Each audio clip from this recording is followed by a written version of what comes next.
Welcome to Wembley Stadium for a very special function tonight. We're here for Get On Board, an initiative which will hopefully see more BME representation in football's boardrooms. The landscape is changing, maybe slowly, but it is changing. And through English football's inclusion and anti-discrimination plan, we are collectively gradually chipping away at some sort of long-term prejudices. Some examples. More county FAs are advertising non-executive director roles. And currently you'll find Birmingham FA is openly advertising for 3 of these, so people are invited to apply. Nathan Blake, one of last year's graduates, is now a non-exec director at Newport County. This is very much down to Nathan himself making this happen. There are now 10 female CEOs in county FAs. That's a fifth of the country. Long overdue. There's a raft of training across the professional and grassroots game. And collectively with our professional and grassroots colleagues, we're doing a piece of work on equality monitoring. Because you see, unless you do the monitoring, you can't know the picture of diversity across the game.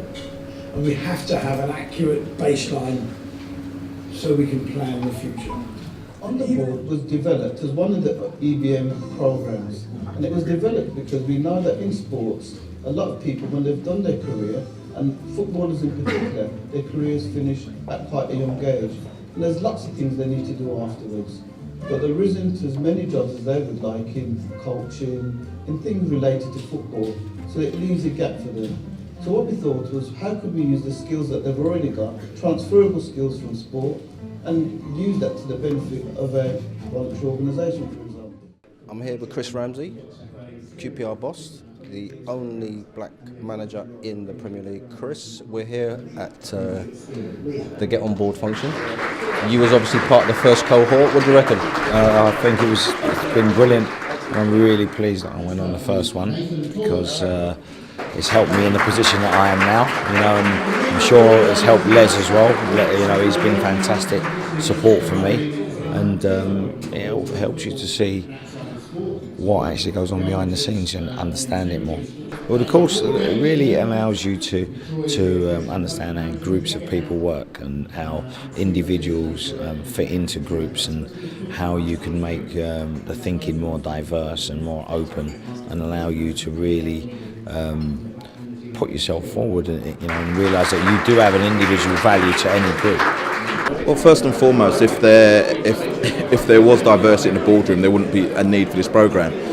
So the very fact that this programme is on tells its own sorry tale. In terms of, we've heard a few of the speeches tonight talk about the same people in the boardrooms, and if there is a black or ethnic minority person in there, you already know him because you've already sat on the same boards. What this programme does is just refresh all that. It gives players who have been in the game, or people that are involved in the game, the opportunity, one, to learn, because boardroom is not an easy environment to understand. So one, to learn about the dynamics of a boardroom, and two, then to apply your knowledge to that as well. And I think the more that we can get young, fresh people with different ideas, a white person being on a boardroom is totally different to a black person's knowledge of being, in an environment and in the game, because they have different experiences. And I think the point that this programme makes is that there are a lot of good black and ethnic minority people out there that can add value to boardrooms, and the sooner we get them in there, the better it will be collectively for the game.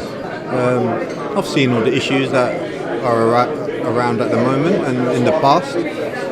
How can we change it? Doing courses like this and organisations like this that can help expose and highlight the issues that are outstanding.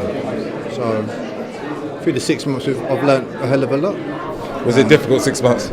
Yeah, well, it is mind-boggling, but it's also enjoyable. The group that we had, Carl, who led the whole thing, brilliant for it. He just made it fun as well. He's got a great enthusiasm for governance. I was here last year, and he said it's difficult to make corporate governance, sexy. Yeah, you got to make it palatable, and I think definitely he's done that. with this year's lot as well. But yeah, I'm glad to get through it. This is not the end of the road. There's going to be more lessons to learn with the course, and I think it's just going to be part of my remaining life, really. I've seen that, you know, when I watch the news now, I'm looking at the governance side of everything now. So it's made my vision and my scope even broader than it was before. Now I'm picking up on key words on programmes. I'm watching not Newsnight, I forgot the Question Time on a Thursday. I'm starting to watch these sort of programmes and understand about debates and issues of the country or whatever. Michael, great evening. Get on board. Fantastic evening. It's a great night to see the graduates obviously get the awards, get the certificates. And it's also great to see football turn out and support them, so it's been brilliant.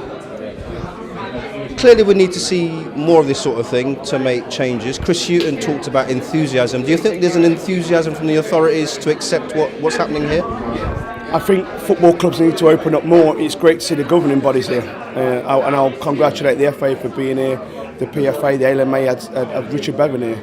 But it'd be great to see the football clubs be represented in here so that they can hear some of the great work, listen to some of the knowledge, the wisdom of some of the guys who are on the panel.